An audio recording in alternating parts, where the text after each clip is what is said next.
मंत्री नितेश राणे यांचं सिंधुदुर्ग जिल्ह्यामध्ये जंगी स्वागत करण्यात आलं। 51 जेसीबी आणि 2 क्रेनच्या माध्यमातून राणे यांच्यावर फुलांची उधळण करण्यात आली।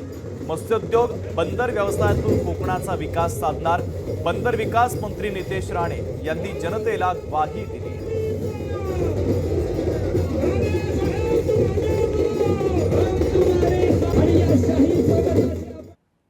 आता ह्या दोन्ही महत्त्वाच्या खात्याचा वापर करून त्याला जबाबदारी स्वीकारून मी माझ्या कोकणाच्या आणि माझ्या महाराष्ट्राच्या शेवटी बंदर खात्याच्या माध्यमातून मी महाराष्ट्राच्या कानोकोपऱ्यामध्ये उद्योग, व्यवसाय, रोजगार निर्मिती वाढवण्याची, मोठे करण्याची फार मोठी एक संधी आहे।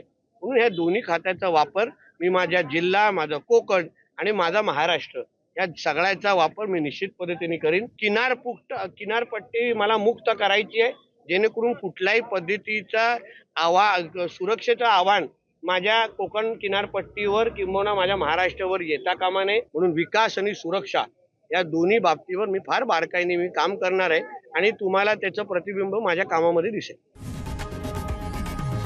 लोकशाही मराठी ऐका, पहा, जागरूक रहा।